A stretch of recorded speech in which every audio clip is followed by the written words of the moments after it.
Hi, this is Ron, and today I'll be covering Chapter 1, Emergency Medical Care Systems, Research and Public Health. This chapter is going to be going over how EMS has evolved. We've come a long way from the funeral home run-in, the 911 calls, to what we have today. A lot of that has come into the research that has been put in to evolve that system, and unfortunately, a lot of lives were lost in, learning these lessons the hard way. We'll also talk about the EMT and some of the characteristics that we want to see in the EMT, as well as the different levels of training. Now, why are we here? At the end of the day, you guys are taking this class to learn how to help people, to learn how to save lives. Now, people don't call 911 when they're having a good day. People call 911 when it is the worst day of their life and they are looking for a positive outcome. So our goal is to prevent that loss of life or catastrophic disability. Now, unfortunately, we still have a long way to go in this evolution because there are a lot of areas that don't have adequate access to EMS while we are developing that. Unfortunately, we do have the underserved communities, and that lack of access is still something that we are working to address. Now, the EMS system. Now, like I said, we started with the funeral service going to the scene of an accident. Let's say it's a traffic collision. They go to the scene of an accident and they are picking up the patient. They're providing no medical care to that patient, and they're going to drive them to the hospital. Now, that could be a 20-minute drive, a 30-minute drive, whatever it is, but they're going to drive them to the hospital. And once they get to the hospital, that is when medical care is going to be provided to that patient. Do you think in that time that we've lost people just because they had a severe bleed, they were having a heart attack, they were having a stroke, and some emergency care that could have been provided on scene would have saved them? I think so. I think so, because we're seeing it today. We're seeing a big impact today. Now, with the military and kind of what you're seeing with this slide, I feel like the military medical system and then our civilian EMS, we really learn from one another. Now, when we have times of war and combat, the military grows at a really fast rate as far as their medical knowledge. We're gaining that medical knowledge from lessons learned. Now, when there's not war, civilian EMS, they're constantly evolving, and then military EMS has to keep up with that. Now, one of the things that we see here with Korea and Vietnam is during that conflict, we saw the benefit of having medevac units where patients, were receiving care from a line medic at the point of injury, and then they had a medical evac that would come and pick them up and continue providing care until they got to a hospital. Now, those patients that received that care had better outcomes. Even today, in the wars in Iraq and Afghanistan, we are learning on the civilian side from the military. Like, I know tourniquets, used to be a thing of like you put them on and it's like a last ditch way to control bleeding. Okay, and then people always thought it's like, well, if I put a tourniquet on, they're going to lose their extremity. Okay, but what we've learned from Iraq and Afghanistan is that's not necessarily the case. There are people who have had tourniquets on, they've controlled bleeding, saved their life, and then got to the hospital. They were able to control that bleed by surgical intervention, and then they were able to keep the extremity because of that. So those are, again, lessons that we've learned from war. This is just a picture. It looks like Vietnam era of them providing care. Now, again, we kind of work with military medicine. We learn from military during times of conflict. And then on the flip side to that, when there's not conflict, military medicine really takes a lot of their lessons learned from the civilian side. Now, this slide, a lot to take in. I'm going to hit on some of the big ones that you guys should know. So, obviously, the big one is the Highway Safety Act of 1966. Now, what that did is it required each state to have a safety program for the highway. Now, it was supposed to meet federal standards, and the National Highway Traffic and Safety Administration really took the lead role in developing EMS. Now, one thing that you'll hear is the white paper, the neglected disease of modern society. Now, that really looked at, it's like, hey, we're losing all of these people, to like traffic collisions and stuff. How can we change that? Okay, so at that point, we're asking the question, how do we change this situation? Okay, now in 1973, the Emergency Medical Service System Act, that provided funding to these states for training, for personnel, for equipment, in order for them to develop these EMS systems.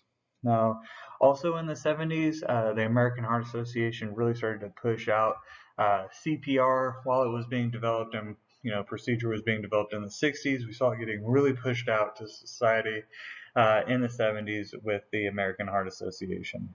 Now, in 1993, the National Registry of EMTs released their National Emergency Medical Services Education Practice Blueprint.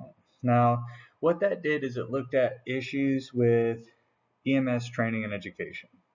Now, it looked at, like, okay, where do we have discrepancies, and how can we work on developing like kind of a national curriculum so somebody in one state is getting the same level of training as somebody in a different state.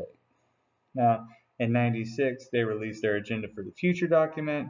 Now, what that looked at was making EMS a greater component in the overall healthcare system. I remember when I was going through EMT school, I had some instructors that were, EMTs in the 80s and 90s, and they'd look at the textbook that we had today, and they were like, oh, I remember when this was like, as thick as a magazine. And it's like, well, that's a problem, because now we have, our providers that are providing this, first responder care that just don't have the education that they're needing to provide adequate care to those patients. So, look, with that, we are able to develop this national standard and curriculum.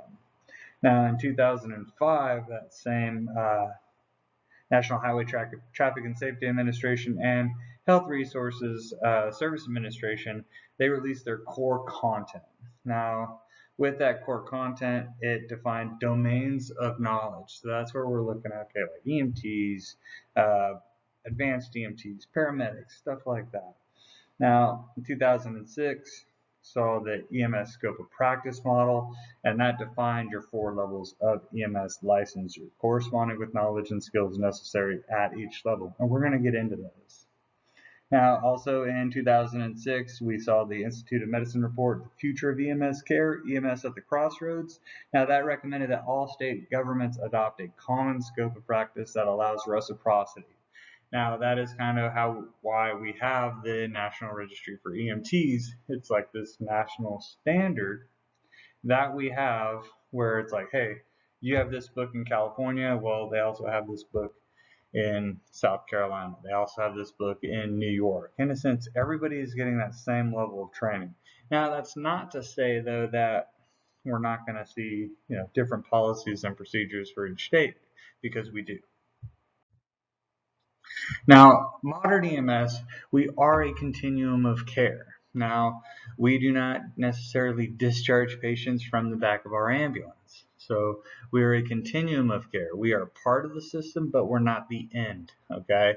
So the care begins at the point of injury or point of illness for the patient, okay? We show up on scene. We provide basic, or for paramedics, advanced levels of care to work to stabilize that patient, to then get them to the hospital for them to further stabilize and hopefully discharge home and rehabilitate them. Now, it is part of a system, and you need to work harmoniously within that system. Now, with state EMS agencies, so we talked about like this national level, like everybody should have this base level of knowledge. Now, each state is going to have their own policies that they have that build off of that national knowledge. Okay, so every state and territory in the U.S.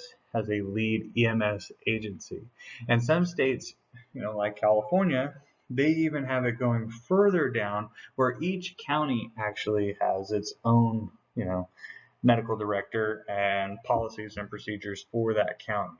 Like I lived in Arkansas, the whole state was just same rules. Well, in California, like as a Riverside County had a set of rules, and then San Diego County had, another set of rules. For the most part, they're pretty similar, but there are some differences that are in there.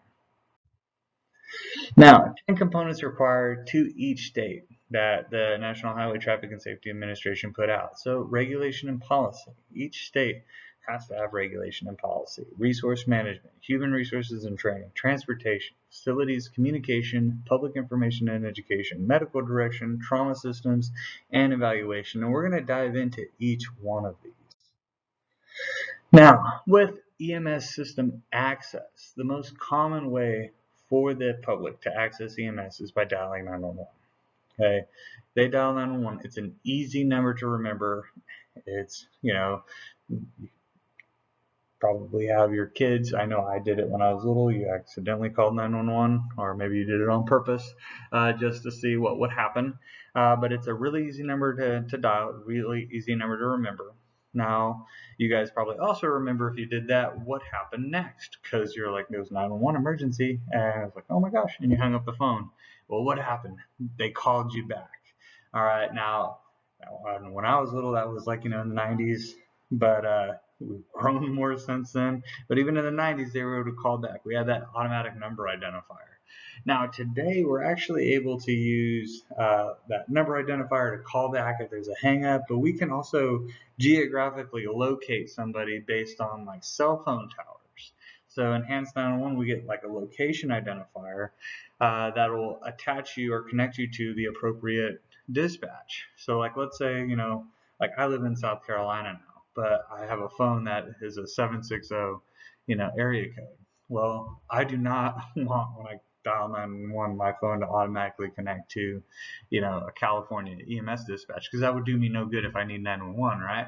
So what will happen is my phone will actually ping the closest cell phone tower, and that cell tower will send me to the closest dispatch.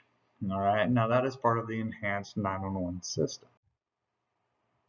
So communications plays a vital role in emergency medical service system. All right, it is our way to talk to one another, to get information about our calls. Because a lot of times, like you're seeing a dispatch center here. This dispatcher here will have a lot of information about the call because they're talking to the person on the scene. Now, sometimes, you don't always get perfect information, but they can provide great details about the call before you show up on scene.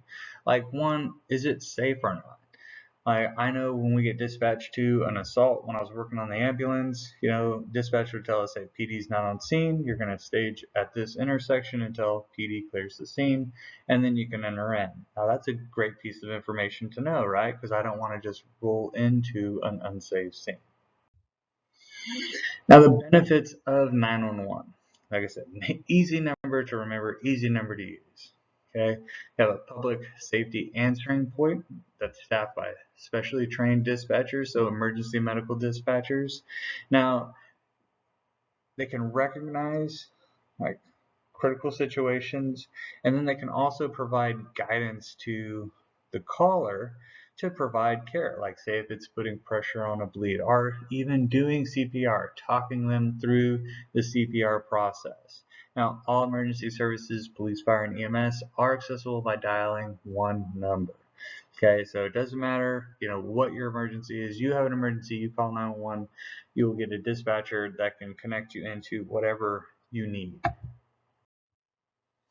Now, with cell phones, we kind of hit on with mine. I'm in South Carolina. I have a California area code, so that would cause a problem if we didn't have these cell phone towers that we can ping off of.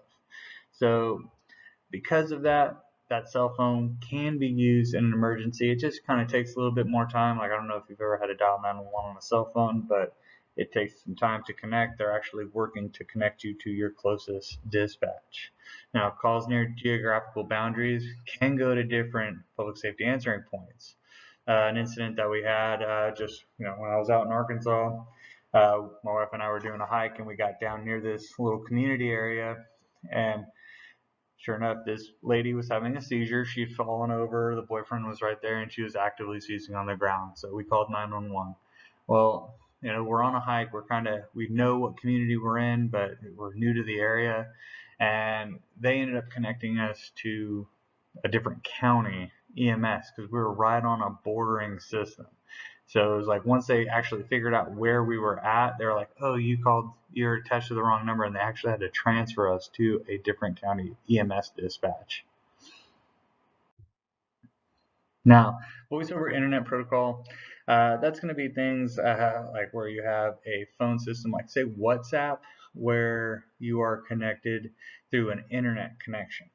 All right, so it's not like cell phones where you're pinging off towers. It's like an app service that allows you to make calls through the internet. Now, they require those agencies to be able to allow for emergency calls. Now, what they use then is an IP address for your location to then uh, find out where you are at, and they may even require you to give physical information about where you're at if you have like a VPN. All right, types of EMS systems. So fire department EMS, I get Escondido. Escondido is one where that fire department, they run the EMS system. So they have the fire engines and then they also have the ambulances. Now, municipal EMS, so that's going to be city ran EMS, I guess kind of like Escondido Fire, but it's under like city. So like say we use one out here, like Chesney Ambulance Company. It is a city-built ambulance system. All right, and then private EMS. That's kind of what people are more used to, especially in California. American Medical Response, AMR is the big one. Hospital-based EMS system. We have one out here. That is where a hospital actually runs its own ambulance service.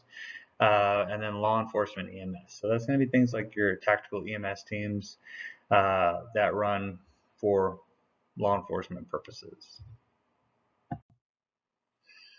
Okay, now the National EMS Scope of Practice Model. So that identifies your 4 levels of EMS practitioners. Now we have EMRs, or emergency medical responders, EMTs, or EMT basic, advanced EMTs, and then paramedics. Now each one of these builds on itself, okay? So as an EMR, emergency medical responder, you can provide immediate life-saving care to patients, okay? So that's going to be through things like basic airways, bleeding control, okay, holding C-spine or stabilization of the spinal column, say if you think that the spinal cord or spinal column has been injured, doing CPR, providing an AED to shock the patient, okay, and even delivering a baby or a newborn. Now, EMTs, we're going to build on that so we can do everything that an EMR can do. On top of that, we can provide transport to patients. We can provide more, sort of say advanced, but more options for oxygen therapy. Now, we do have all those same basic measures for bleeding control, like tourniquet use and stuff like that. But we can also now monitor our patients a little bit more in depth, like through pulse oximetry and non-invasive blood pressure monitoring. Now, advanced EMTs, now what they're going to be able to do is actually gain like IV access, IO access. They're going to have some more advanced airways. And then paramedics, that builds on that, where it's IVIO, but they can also go into cardiac monitoring and push more like invasive medications. Okay, now different healthcare facilities. Now, we always want to make sure that we bring our patient to the most appropriate facility. All right, the closest isn't always the right answer. So if I have, let's say, like it's not listed here, but like a pediatric trauma patient. Well, pediatric trauma, is a kind of gets treated a little bit differently than your standard trauma patients, and in fact that pediatric patients can deteriorate really fast. They can compensate well, but once they start to decompensate, they kind of fall off a cliff and deteriorate rapidly. So Riverside County is one of the hospitals out there. When I worked out there, they're your level 2 trauma center, and they were also the pediatric trauma center. Okay, now if I have a hospital that's 5 minutes away, and then I have another hospital that is 10 minutes away, but that is the most appropriate facility for that patient, I'm going to take them to the most appropriate facility, because what's going to happen if I take them to the facility that's not, built to manage that? What they're going to have to do is they're going to have to call for another ambulance, it might be a helicopter, to come pick that patient up and then take them to the most appropriate facility. All right. Luckily, where you guys are at in California, the access is, kind of right there. But out here rurally, it's like if I have a STEMI patient that needs to go directly into a cath lab, if I take them to the rural hospital that doesn't have those abilities, that patient's going to go into that ER and they're going to be there, while they do a run up, check them on the 12 lead, see, oh my gosh, they're having a STEMI, and then activate the helicopter and then fly that patient to the most appropriate hospital, which, is about a 15-minute flight. But when we could have taken them just to the correct hospital from the beginning, it would have been more beneficial for that patient. All right, so here's trauma bay. Now, with trauma bays in the hospital, so I'm an RN, we do try to keep these rooms open and on hold for our trauma patients. They are a lot larger, a lot more room to run, work in. We also have medications that are pre-set up in those trauma bays. We have airway breathing circulation lockers. In a sense, everybody is there, everybody's ready to work the patient, and all the equipment that we need is going to also be in those trauma bays. Now, as EMTs, we're going to have to work with other EMTs, we're going to have to work with paramedics, okay, we're going to have to work with law enforcement. And all this means is you need to be a good team player and work well in a team environment. Okay, EMTs interface with team members from other public safety agencies, so the firefighters, the law enforcement officers. Now, what are some responsibilities that all EMTs share? Well, the biggest thing is making sure that we are safe. Okay, I cannot do my job if I become a patient myself.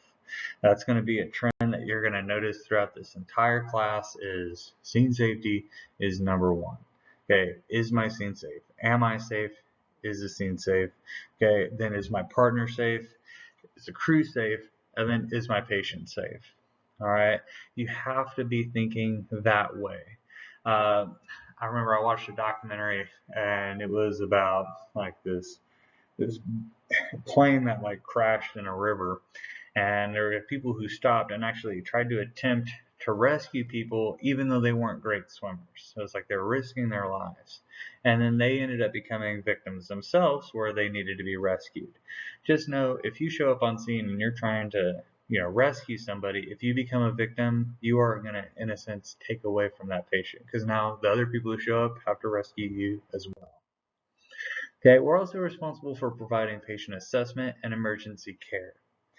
Now, this means asking questions, okay, finding out what happened, okay, and then of course, what you're seeing right here in this slide, actually physically assessing the patient and treating those injuries.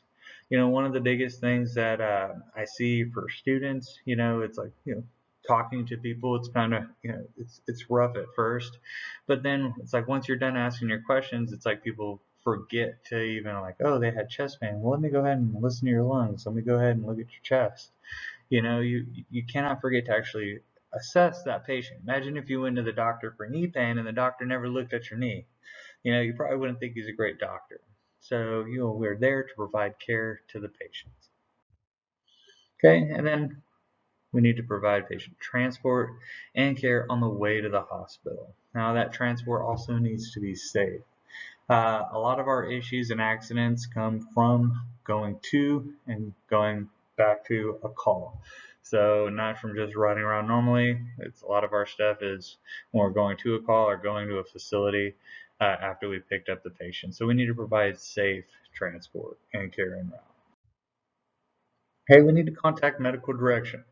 Now, medical direction isn't necessarily like you're calling the medical director of your state or calling the medical director of your county. This could be calling your base hospital for guidance on medication administration. Like, let's say you have a patient that's right there on the edge for like your nitro administration, and you're worried about like dropping their blood pressure too much. Like, even though your policy says you can give it if the blood pressure is over 90, and the patient's got a blood pressure of 92 systolic, and you're like, man, I don't know if I should give this medication. It might be too much. Well, you can contact medical direction in those cases to, it's like, hey, what do you think? It's like kind of get that higher level of care's input in there and make you feel a little bit more comfortable with what you're doing for the patient. Now, ultimately, it's your responsibility to provide care for the patient and do what you feel is safe for the patient. Now, also contacting medical direction, contacting your receiving facilities, you're going to want to let them know it's like, hey, like I'm coming to your facility and I have this patient with ABC problem, and let them know what's coming. So that way the hospital can prepare for that patient's arrival. Now, transferring care at the facility is another responsibility of yours. Now, with transferring care, we cannot just like leave our patient. We can't just like, okay, wheel them in, put them on the bed, and then walk out and not talk to anybody. We have a responsibility to adequately give report at the hospital to a nurse, to the physician, to the PA, to the provider, and let them know what's going on. So we're going to give them like a situation. I have a 55-year-old male complaining of chest pain. A little bit of background. Patient has a history of diabetes and 2 previous MIs. My assessment, like what I found during my assessment findings, it's like his blood pressure was, 188 over 100. Heart rate was, 120, and things that are pertinent to his complaint, pertinent assessment findings, and then like what you did, while you had him. If we have the patient on, 2 liters per minute nasal cannula, we assisted him with, 1 dose of nitro, 0.4 milligrams, and also gave him 4 chewable aspirin, at 81 milligrams a tablet. So, giving the provider an idea of like, okay, this is why they called 911. This is their background. This is what their assessment findings were, and this is what they've done. So now when I get down, I'm going to do my own assessment, but I kind of have a little bit of a baseline from you guys of like, hey, this is how the patient was on scene. Remember, you have to do this, because if you don't do this and you don't get a nurse to sign off that, hey, it's like, hey, I've transferred my patient to you, well, then technically you're abandoning your patient. Now, record keeping, data collection, and patient advocacy. Now, record keeping and data collection, that's going to be all part of your documentation. So, record keeping, data collection, you're documenting like all aspects of the call, your vital signs, your patient demographics, like pretty much everything on your run sheet, is part of record keeping and data collection. Now, patient advocacy is the big one here. So we are responsible to be patient advocates. So that means always looking out for the best interests of the patient. Okay, we want to make sure our patient is well taken care of. And you may need to speak up. Unfortunately, things happen, where it's like, maybe paramedics been working a ton of shifts, and they're exhausted, and they don't recognize that a blood pressure is low, and they're going to go and give a medication. Well, you as an EMT need to advocate for that patient. Be like, hey, it's like, hey, his blood pressure is this. Are you sure you want to give that medication? Be tactful, be professional, but at the end of the day, stick up for your patient. Make sure you're looking out for their best interest. Now, what are some personal attributes that are important for all EMTs to have? Okay, appearance. Now I know what you guys are thinking. It's like, oh, appearance, that's not right. It's like, and I've been taught it too. You never judge a book by its cover, but we are people, and we do. And it doesn't matter, what walk of life you come from. We do. Everybody judges a book by its cover. And why appearance is important is because you want to look professional. You want to look like you know what you're doing. And let me give you guys an example. Now, if you show up to somebody's house who's having, the worst chest pain of their life, they feel like they can't catch their breath, and they're kind of getting into panic mode. And then you show up and your hair is like disheveled, and it looks like you've fallen asleep on, got that bed head, your uniform's all wrinkled, untucked in the back, and your boots untied, and you walk in, your patient's going to be like, oh my gosh, this person can't even take care of themselves. How are they going to take care of me? And it's going to make them feel, a little uncomfortable. So we always want to make sure we have a professional appearance. Now, knowledge and skills, that's what we're getting in this class. So we need to know what we're going to do. All right. We need to know what we're saying with our patient. We need to know how to then do our jobs and to treat that patient. Okay, we need to know how to do an oral pharyngeal airway. We need to know how to ventilate patients with a bag valve mask. We need to know our medications. Okay, so these are all, these are things that you need to do for your patient. Now, physical demands, understand that this isn't a desk job. This is a physically demanding job. You're going to have to lift and move patients. You're going to have to lift and move equipment. Okay, outside of like the physicality of lifting and moving things, it's physically demanding in the fact that the shifts are long. You're going to have some sleepless nights, especially if you work nights and you get a lot of calls. All right, so it does take a toll. All right, now with leadership ability, personal traits, good judgment, good moral character. Now these are all things that kind of all kind of go into themselves. Now, what I mean by that is you need to have integrity. Okay, I like to think of integrity as like, doing the right thing, but doing the right thing when no one's looking. All right, so it's part of being a patient advocate. Now, leadership ability is, not just, being able to lead people and having people follow you, but also like you're a leader if you can step up to somebody and, it's like, hey, like that patient's blood pressure is low, maybe we shouldn't give this medication. You are being a patient advocate, and that takes courage. Okay, good judgment, good moral character, stability and adaptability. Here's a big one. Our scenes are never cut and dry. Okay, I know, your textbook is black and white, but our scenes are gray. It's like I can tell you textbook, like this is how a patient is going to present, with this condition. And then sure enough, you're going to get out there and you're going to see it completely different. Like, drugs are a good one. I mean, when you have a patient who's, on drugs, that patient can be your best friend and that patient can also be your worst enemy. And they're on the same, say they're on the same drug. And it really all just depends. So you need to be adaptive. You just need to understand that your scenes are dynamic and you need to be able to change with those scenes. Now, ability to listen. Now, there's a difference between hearing and listening. You guys probably all do this with, your grandma when you're talking on the phone with her, or probably me for this class right now. You're hearing the words come out and you're hearing noise, but are you really listening to what I'm saying? Are you really listening to your grandma's conversation? Now, here's my example with that.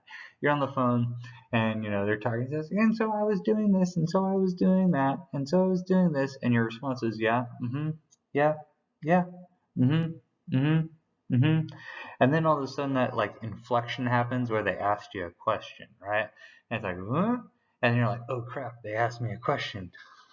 And you're like, I'm sorry, what did you say? You were hearing them, but you weren't listening. All right, so listen to your patients. Okay, resourcefulness. Okay, that's just being able to like improvise with what you have on scene. Now, we do not carry, mobile hospital with us.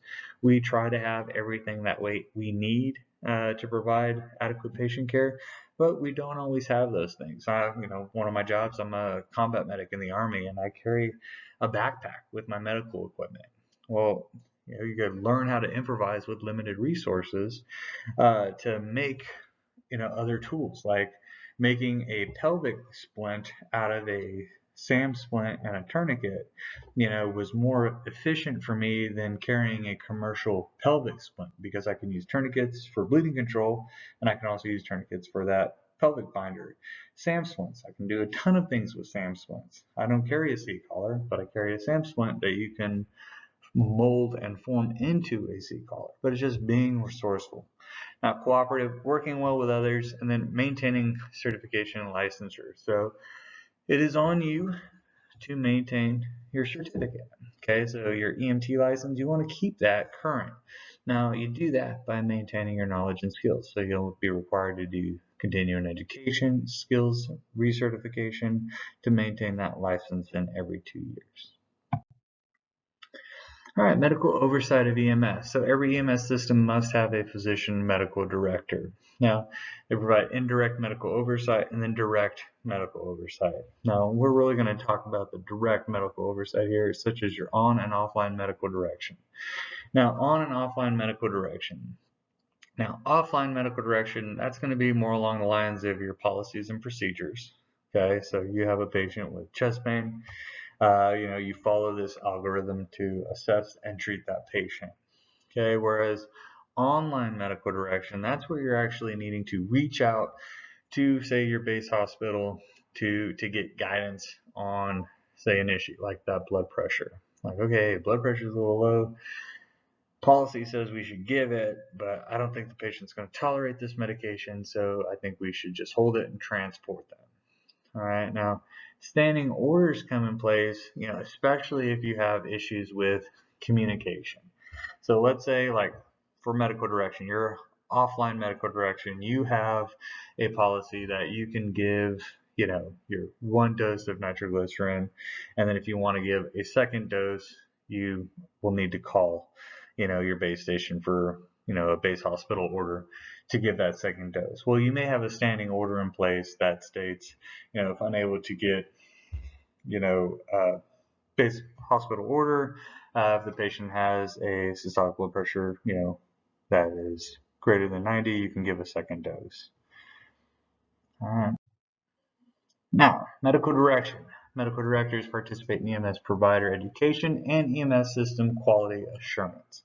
So, in a sense, they want to make sure that, one, we're providing adequate care to our patients, okay, and we're not falling below the standard of care. And they really look at things like your documentation, okay, like, are we, say, IV attempts for paramedics? Like, we document, like in the hospital, I document how many attempts it took me to get an IV taught once, twice, 3, 4, 5 times. It's like, well, let's say if I am documenting my IV and it's taking me 5 times on every single patient I have, and I have integrity and I'm documenting it appropriately, they're going to look at that and be like, man, Ron needs some IV training, to ensuring we're giving the best quality out there.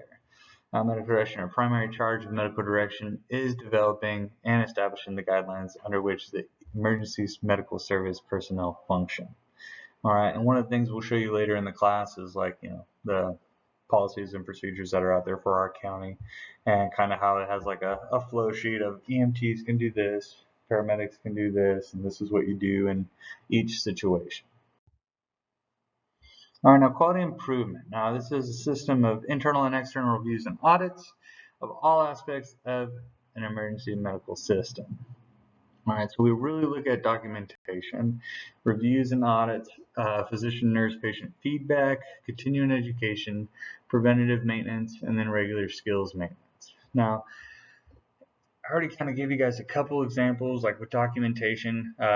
They'll use it to see, it's like, okay, hey, do we need to work on or build these skills? But also with documentation, it's like, how is, like, the EMT or the paramedics documentation for these calls? Like, you could have a provider that, patient had a complaint of chest pain, that radiated to his left arm, and then that's it for the patient narrative. And it's like, well, you're not really giving me a whole lot of, information there. So they'll look at that documentation and be like, all right, we'll review it, audit it. It's like, all right, maybe we need to give a little bit more training, on documenting a call and what they're seeing and how to get that written down. Okay. Also, physician, nurse, patient feedback. So, patient feedback is big, especially, at the hospital for us.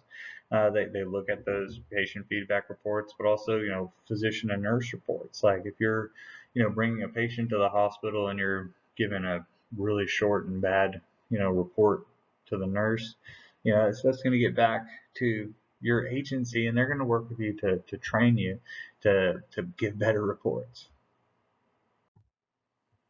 Now, issues in patient safety. Now, these are some things that you should definitely know. It would be behoove you to remember these. All right, these are high risk factors in terms of patient safety. So look at these like when these situations occur, this is when we put our patient at a high risk, okay, for disability, injury, and possibly even death. Now, transfer of care from one provider to another. All right, so that's talking about when me as the EMT, I may be giving a report to a paramedic, that arriving ALS unit that's going to transport my patient the rest of the way to the hospital. That could be you giving it to the nurse, you giving it to the flight crew that's about to pick up your patient. Okay, but when we transfer care, we put our patient at a very high risk to their safety. Why? Because information can get skipped over, information can get missed. A lot of these times, it's stressful. You forget to say things. But if I have a patient with, a heart attack, and I'm giving them, aspirin and nitro and medications that really affect, that nitro really affects their blood pressure, I want to make sure I'm telling them, like, okay, I gave this much, this was the blood pressure, this was their reaction to it, this was the blood pressure, afterwards, just so that way, like, all right, that arriving unit knows, like, all right, they gave nitro once already. I need to make sure the patient's blood pressure is good, just like a reminder for them. Like, they should be doing it too, but I'm just saying, if you're giving that report, it's kind of that extra little bit of knowledge that they have of like, hey, this is what has happened beforehand. That goes in with communications with other providers, and then carrying and moving patients. High risk for patient injury here because you can drop the patient. So making sure, like, when you're moving the gurney, you don't have the gurney as high up as it can possibly go, because higher that we raise that center of gravity, the more prone it is to tipping. Okay, ambulance transport destinations, that's where we need to really consider, are we taking our patient to the most appropriate facility? Okay, the closest isn't always the best answer. We've talked about that. So make sure we're taking them to the most appropriate facility for their needs. And then spine motion restriction decisions. It's like, do we hold C-spine? Do we put a collar on and put them on a backboard, or do we, just let them, walk to the gurney? I can tell you, I've seen it on the news where you have like the patient with the C collar on, but then they're walking over to the gurney and sitting down. It's like, man, that's not the right answer. If you got the collar on, you should be protecting the patient's spine and not letting them get up and walk around. All right, so these are incidents. Just know these bullet points because you may see them again.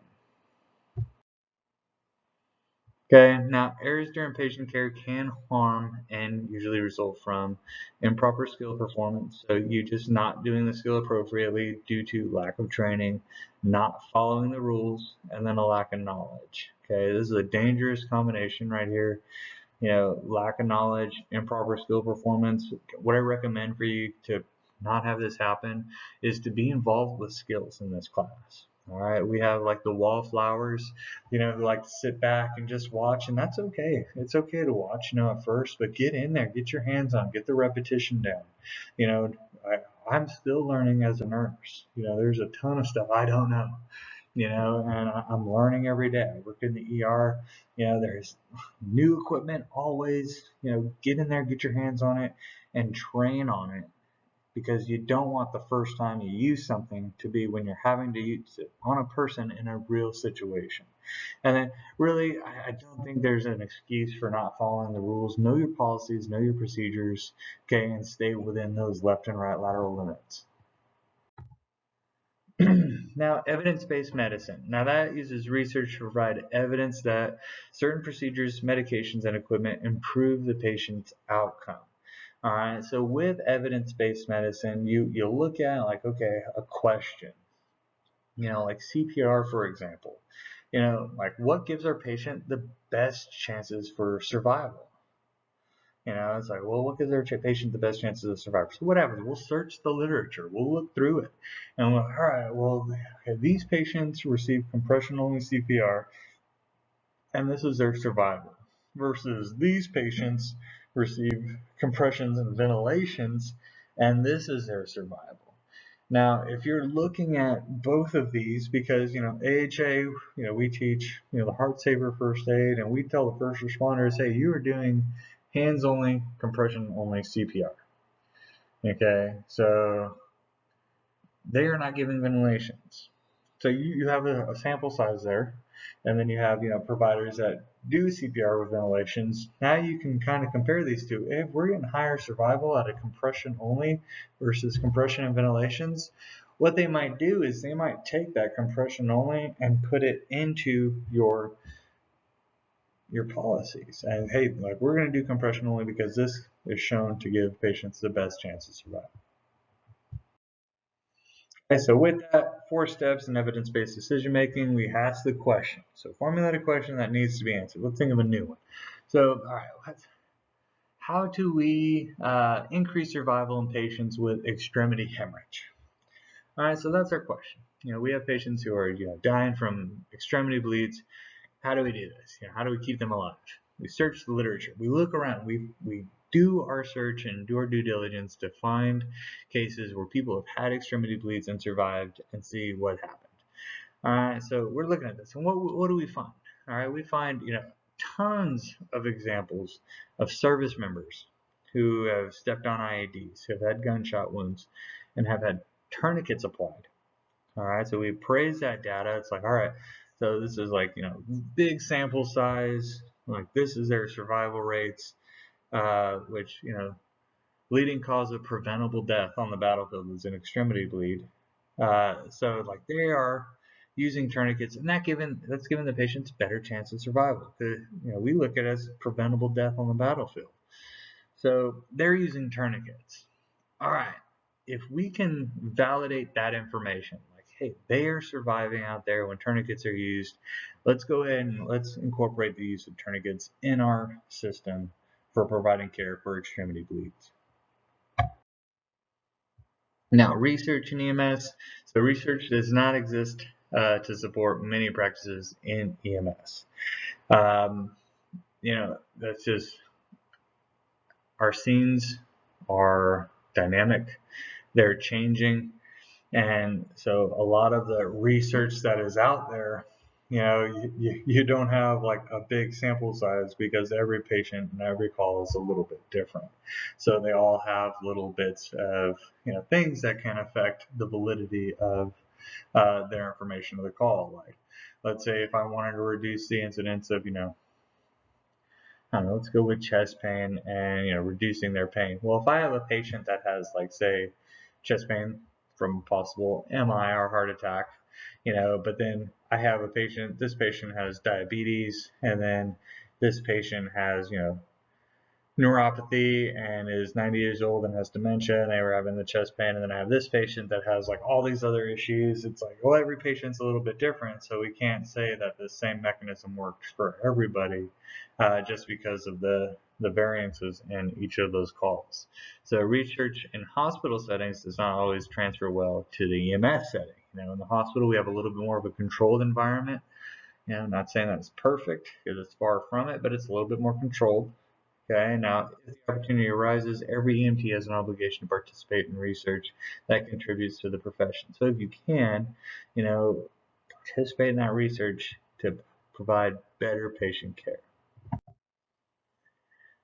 All right, so National Pre-Hospital Evidence-Based Guideline Model Process. Process starts with input from national guidelines. Evidence is collected and evaluated. Okay, so this is where we're kind of validating that. Protocols are developed and disseminated, and then following implementation, the process is reviewed for effectiveness. Now, another thing that I've kind of been out of EMS working in a hospital setting, but the military started to really incorporate TXA, which is kind of like a bleeding control measure that we can give to patients to promote clotting.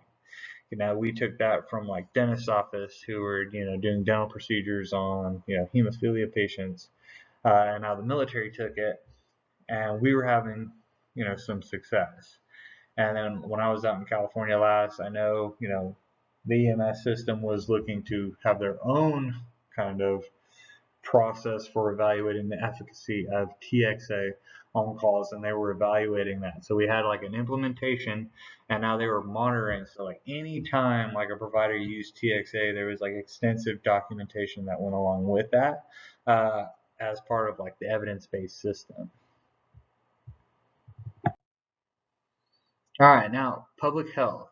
So our goal with public health is to prevent the issue from happening, right? So if I can keep people from getting sick, that's a lot better than treating them once they're sick.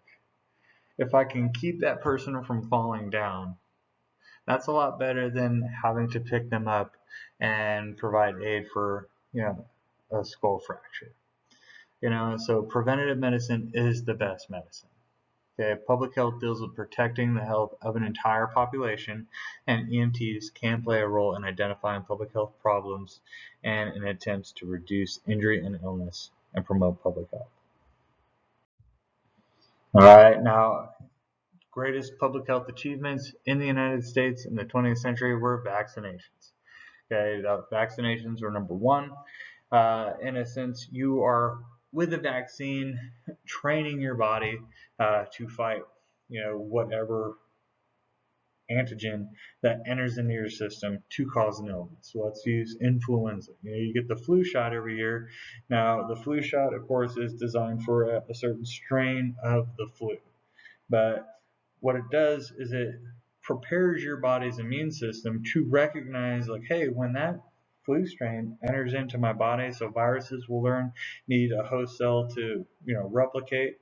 Now, if your body's already trained to recognize that, once that influenza enters into your body, okay, your body recognizes it quickly before it has the ability to spread. All right, so in a sense, it doesn't help you or keep you from getting the flu, but it definitely keeps symptoms down. All right. Now, motor vehicle safety, one of the things we looked at with the white paper, it's like we're losing all these people, but then also vehicle manufacturers started making cars safer. Now you get in a car accident now and you get a huge balloon that inflates around you almost. Okay, we have crumble zones that are built into vehicles where, you have an old like 1950s car and that sheet metal, that metal doesn't absorb impact very well, and now your hood's flying into your passenger compartment. Whereas now you get into a little fender bender and like the whole front end of your car is like an accordion now.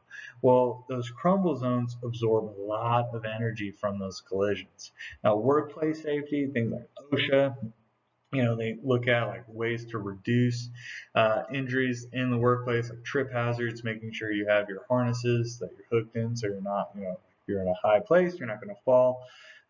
Things like that, control of infectious diseases, things like, hand hygiene, washing your hands. One of the things, in the hospital, I mean, everybody has to do it now, wear a mask. Reduction in the death from coronary heart disease and stroke. Now, with this, we're seeing, the big play 30, like by the NFL, where they're encouraging like kids to get out and exercise and, having a healthy diet, reducing fast food, ways, to promote heart health. Okay, safer and more healthful foods. Look at that, rolling right into another one. Decline in maternal and infant mortality. Use of barrier devices during sex to prevent the spread of STDs. The statistics out there for STDs are scary. I think it's like 1 in 4 people have like an STD. So it's scary when you think about it. Fluoridation of drinking water, dental health, and then a reduction in the use of tobacco products. Now, there was a time when it was like, 9 out of 10 doctors recommend smoking. All right, that's not the case anymore. I mean, they used to, like, for the military, they would give cigarettes in, like, the MREs or the C-rats or whatever they were. And it's like, we're really going away from that and pushing back against tobacco use. Okay, also with public health, like what you're saying right here, CPR. Okay, now it talks about it in your book, but for every minute someone's in cardiac arrest and CPR is not being performed, their chances of survival decrease by 10%. So that gives you roughly 10 minutes before their chances of surviving neurologically intact, is just nothing. So our response times, can be more than 10 minutes. We don't want it to be, but it can be. Can be more than 10 minutes. So if we have a layperson who is trained in providing CPR, okay, that gives our patient a better chance of being resuscitated neurologically intact. All right, so it's another thing that we'll do. We'll go out and educate the public outside of CPR. Like, let's say we go into a 55 and up community, that we run a lot of calls in this area for falls. So what can we do? We can provide education on, fall prevention. Like, hey, what can we do? All right, well, I don't know what it is, but older community, they like their throw rugs. My grandma's like guilty of that. She has like throw rugs all over her house and like just she has a beautiful hardwood floor, but then just rugs that cover up all of it. Well, like those are a trip hazard, and we've had trips with that. And so it's like, hey, these throw rugs got to go. And it's not just putting, the little anti-slip rubber mat underneath it. It's like, no, it's like, you got to get rid of those.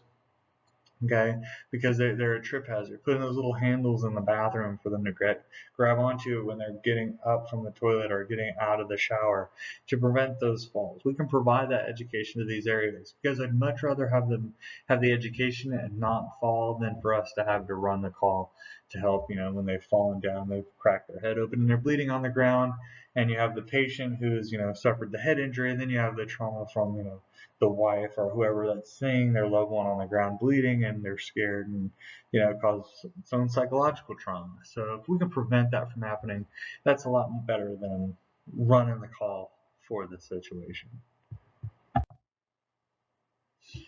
All right, now mobile integrated healthcare and community paramedicine. Now this is where we're actually seeing home health and a lot of care being provided in the home itself. Now, I haven't been involved too much with community paramedicine. In a sense, like it's kind of going along lines with if we can prevent the 911 calls from happening. Like if we have a patient who's needing assistance with medications, like blood pressure medications, for example.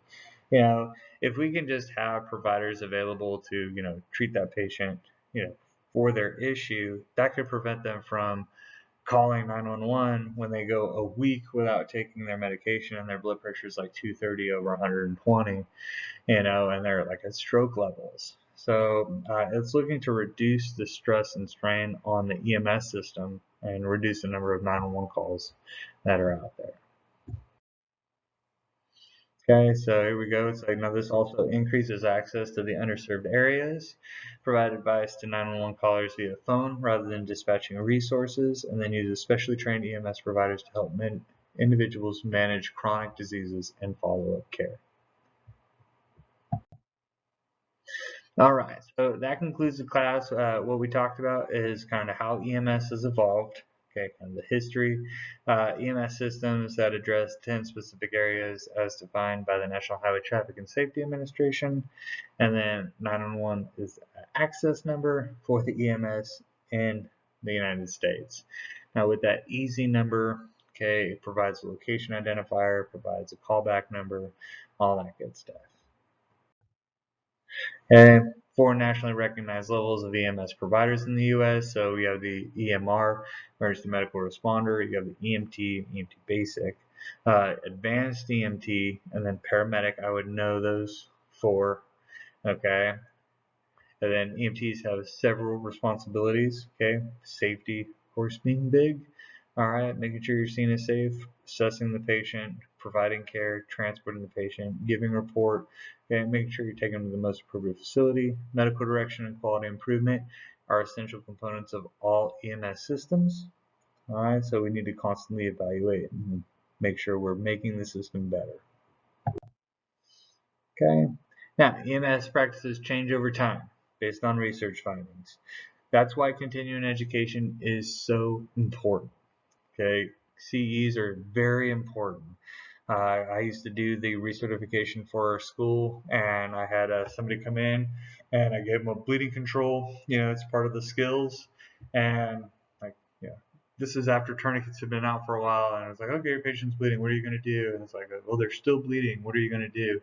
And they did not want to use the tourniquet, even though the tourniquet was there, and they just were in that mindset of like, hey, never use tourniquets, never use tourniquets. But that's why we do the continuing education, so we can learn when these changes occur. We can implement them, kind of in our own brain toolbox. All right. Now, EMS is part of the public health system and can make an impact on the health of the community. All right, and then mobile integrated healthcare and community medicine will continue to evolve and shape EMS, so providing care for those patients to reduce the strain on the 911 system. All right, and that concludes this class.